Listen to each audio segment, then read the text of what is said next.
Masih tentang strategi Putin yang memiliki kekuatan bersama di Eropa dengan Turki dan kekuatan Rusia di sisa dunia bersama Tiongkok. Asli, keren langkah mereka ini. Untuk mereka menjadi global player, mereka mengambil langkah-langkahnya penuh dengan perhitungan. Seperti langkah Grandmaster catur berelo rating 5.000 kali ya.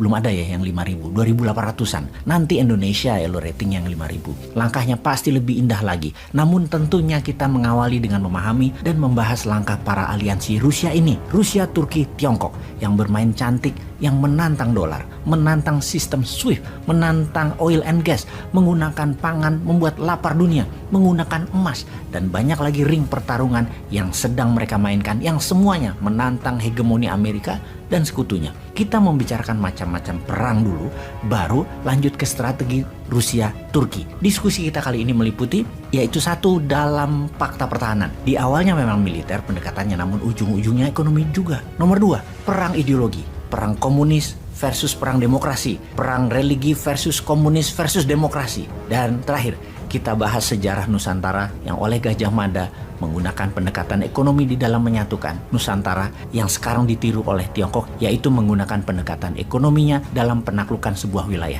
Menjadikan sejak tahun 2013 dunia bergeser jauh dari poros utamanya yang selalu menggunakan kekuatan militer atau hard power menjadi menggunakan soft power, pakai penaklukan ekonomi. Kita bahas sekarang. Dalam perang ada perebutan wilayah untuk tujuan ekonomi dan perebutan wilayah untuk disebarkannya ideologi. Ada yang ideologi agama, ada yang ideologi politik seperti komunisme versus demokrasi. Sungguh, dalam perang ideologi adalah perang yang paling tidak terbaca, yaitu perang ideologi uang dan perang kekayaan. Kalau dibungkus dengan propaganda kemakmuran, rakyat padahal oligar dan dia juga yang kaya. Kemudian ada ideologi politik seperti ideologi komunis, juga ideologi religi. Keduanya ideologi tersebut adalah yang paling terlihat karena ada identitas fisik baik yang individu atau kelompoknya. Kedua ideologi baik politik maupun religi atau agama dipandang sangat menakutkan. Kefanatikan pemegang ideologi ini tumpah darah pun mereka lakukan. Sementara kalau dibungkus dengan ekonomi seperti obornya Tiongkok,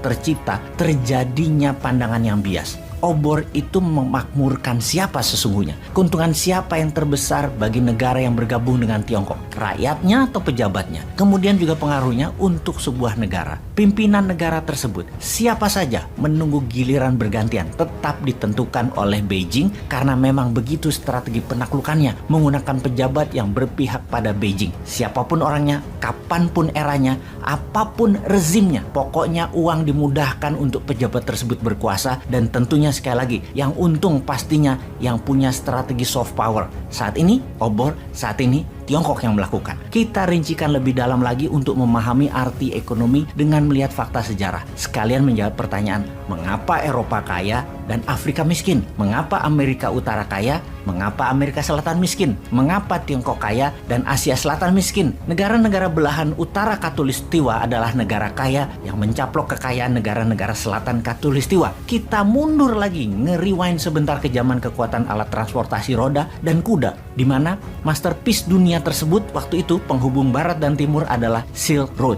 Pertukaran produk dan pengembangan produksi kertas Tiongkok, mesiu Tiongkok, rempah dan emasnya India, bahan baju dari India, sutra dari Tiongkok, dibarter piring, keramik, perhiasan Eropa, sampai kemudian kemajuan teknologi navigasi perkapalan dari Timur Tengah ke Eropa. Ketika dunia perkapalan tumbuh kurang dari 50 tahun di Eropa, Silk Road hanya dipakai kurang dari 20%-nya saja. Dunia lebih cepat terhubung melalui laut. Kemajuan teknologi permesinan Eropa menuntut banyak bahan baku. Kemakmuran Eropa menuntut makin banyaknya barang produksi, dan barang produksi memerlukan bahan baku. Inilah awal bangsa utara menjadi lebih cepat maju karena 4 musim membuat mereka selama ribuan tahun yang cuacanya keras, membuat mereka sekali lagi memiliki peradaban keras dan harus survive dengan banyak inovasi. Inovasi adalah kunci survival sebuah bangsa, dan kerasnya musim di wilayah utara Katulistiwa yang kebanyakan adalah sangat ekstrim, mulai dari panas kering di atas 35 derajat Celcius hingga dingin membeku di bawah 10 derajat Celcius,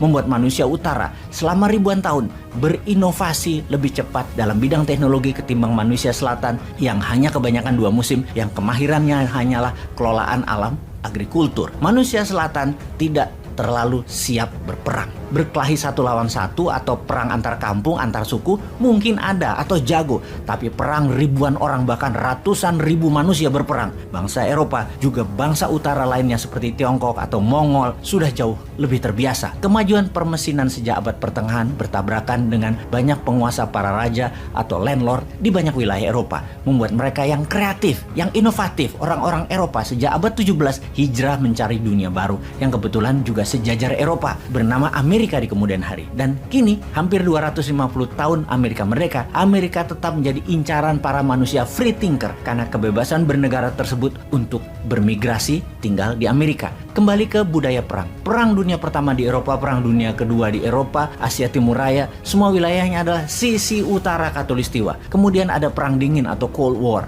di mana sisi komunis menciptakan Pakta Pertahanan, Pakta Warsawa melawan sisi barat, Pakta Pertahanan Atlantik Utara, NATO. Mengapa membentuk pertahanan? Karena membangun kekuatan militer sendiri, biayanya sangat besar. Kemudian dalam periode panjang, belum tentu ada serangan. Namun tanpa persiapan perang tersebut, sebuah wilayah akan menjadi lemah dan mudah ditaklukkan oleh pemimpin ambisius visioner dan biasanya sangat menyukai sejarah masa lalu akan kebesaran bangsanya. Punya romantisme sejarah lah kira-kira. Kita semua tahu saat ini negara agresor itu adalah Amerika. Kalau tidak mau diserang ya gabung dengan Amerika, atau lebih tepatnya takluk pada Amerika dan kekayaan alam sebuah wilayah disedot ke Amerika untuk kepentingan Amerika. Tidak nurut, digulingkan pemerintahannya atau diembargo atau diserang secara militer terang-terangan. Seperti Erdogan akan digulingkan oleh Amerika namun diselamatkan oleh Rusia. Juga bukti lain, perang saat ini oleh Amerika adalah ke negara-negara penghasil fosil oil yang memang akan terus dipegang Amerika, minyak dan gas bumi dunia itu. Kembali ke peran Turki kali ini dalam perang di Ukraina. Turki tidak menjalankan perintah NATO untuk memberikan sanksi ekonomi dan embargo produk Rusia, malah melakukan sebaliknya.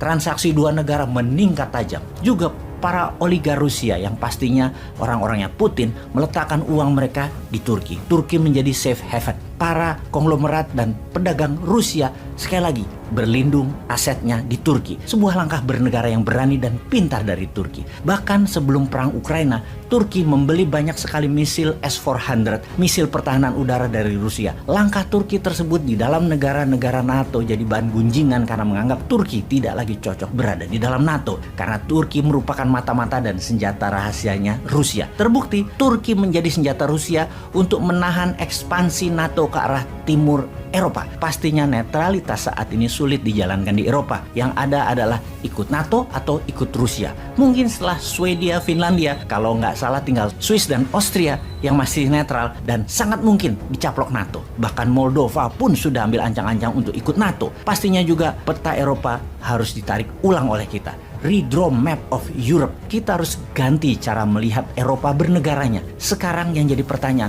perang ini terjadi karena NATO menyerang atau karena Rusia menyerang? Saat ini Ukraina jadi ujung tombak NATO. 18 billion dolar anggaran baru dari negara Eropa dan Amerika menurunkan lebih 40 billion dolar lagi. Kalau di total dalam rupiah kira-kira hampir 900 triliun kira-kira.